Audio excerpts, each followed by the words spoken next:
汤姆·索亚历险记，马克·吐温。第14章。第二天早上，汤姆醒来的时候，想知道自己在哪里。他坐起来，揉了揉眼睛，最后明白了，那是灰色的早晨，很凉快，这里很安静，森林也很安静，这让人觉得很舒服。没有树叶动，没有声音，露珠在树叶和草上，火上有一层灰，一点点蓝色的烟在空中。乔和哈克还在睡觉。很远的地方，森林里有鸟叫，另一只鸟回答他，然后听到了啄木鸟的声音。慢慢的，灰色的早晨变得更亮了，声音也更多了，生活开始了。大自然的美好让这个男孩醒了过来。一条很小的绿色虫子在一片有露珠的叶子上爬着，它常常抬起身体的2/3，好像在闻周围的味道，然后继续走，因为汤姆说他在测量。当虫子向他走来的时候，男孩坐着不动，像一个雕像。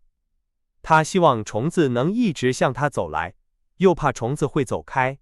最后，虫子想了一下，身体在空中，然后决定走到汤姆的腿上，开始在腿上走。汤姆很高兴，因为这意味着他会得到一套新衣服，一套很漂亮的衣服。然后，一群蚂蚁来了，他们开始工作。一只蚂蚁很努力地搬着一只死蜘蛛，蜘蛛比它大5倍。他把蜘蛛搬到了一棵树上，一只瓢虫爬到了一棵草上。汤姆对他说：“瓢虫，瓢虫，快回家，你家着火了，你的孩子在烧。”瓢虫飞走了。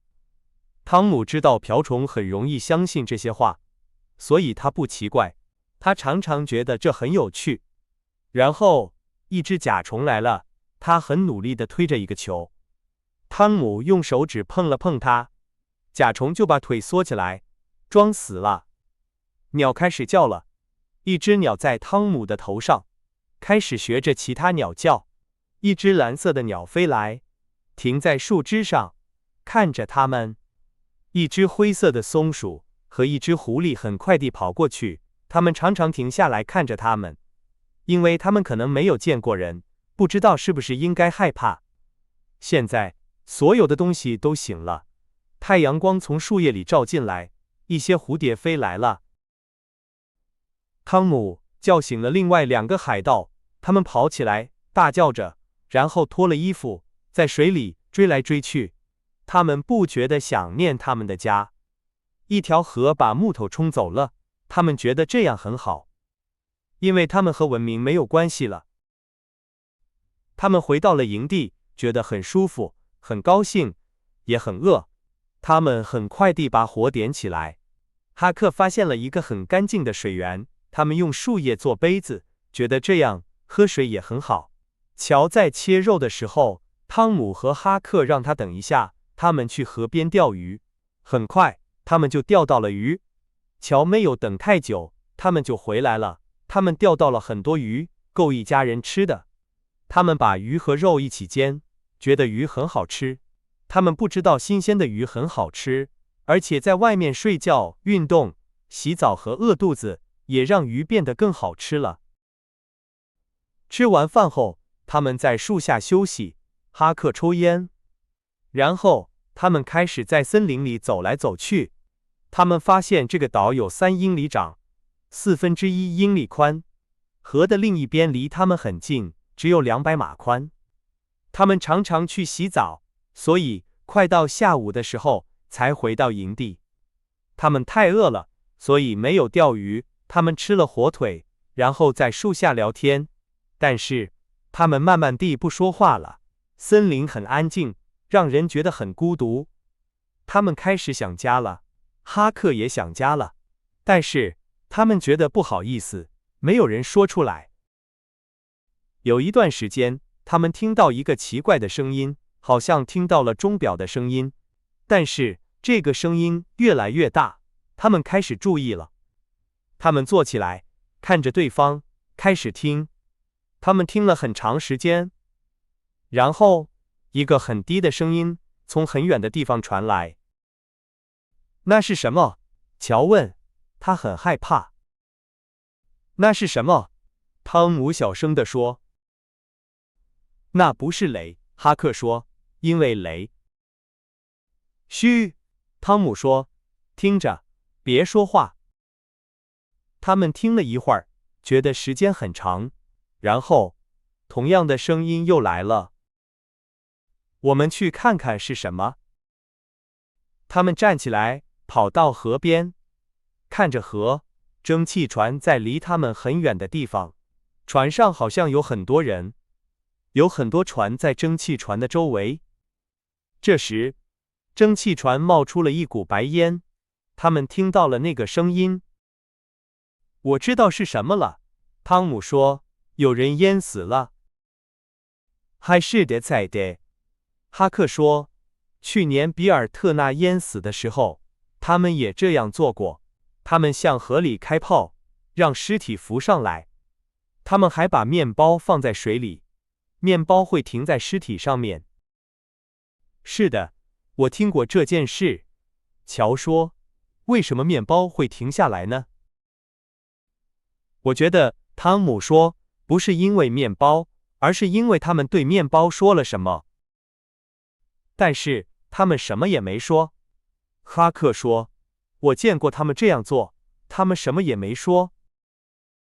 很奇怪，汤姆说，他们可能在心里说了，当然是这样，谁都会这样想。另外2个人觉得汤姆说的对，因为如果他们不告诉面包该怎么做，面包就不会自己停下来。如果我现在在那里就好了，乔说。我也是，哈克说，我想知道是谁淹死了。他们一直听着，看着。汤姆突然想到了什么，他说：“孩子们，我知道是谁淹死了，是我们。”他们觉得自己是英雄，他们觉得很光荣。人们想念他们，为他们穿黑色的衣服，为他们哭泣。人们后悔对他们不好，觉得对不起他们。更重要的是，他们是人们谈论的对象，是其他男孩羡慕的对象。这太好了，当海盗是值得的。天黑的时候，蒸汽船走了，船也走了，海盗们回到了营地。他们很高兴，因为他们做了很棒的事情。他们钓鱼、做饭、吃饭，然后猜测人们在想什么，在说什么。他们觉得人们很伤心，这让他们很高兴。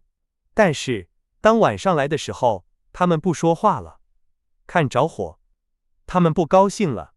汤姆和乔想到了他们的家人，他们觉得不安、不高兴，叹了口气。最后，乔问他们想不想回家，不是现在，但是……汤姆嘲笑了他。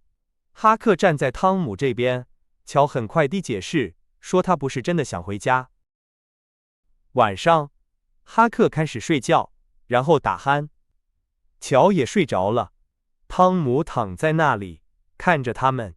最后，他跪下来，开始在草里找东西。他找到了一些树皮，选了2个他喜欢的。然后，他走到火边，很努力地在树皮上写了一些东西。他把一个树皮卷起来，放在了他的衣服口袋里。他把另一个树皮放在了乔的帽子里，还放了一些他很喜欢的东西，比如粉笔、一个球、3个鱼钩和一个玻璃球。然后，他很小心地走在树林里，走到他觉得没有人能听到他的地方，然后跑向河边。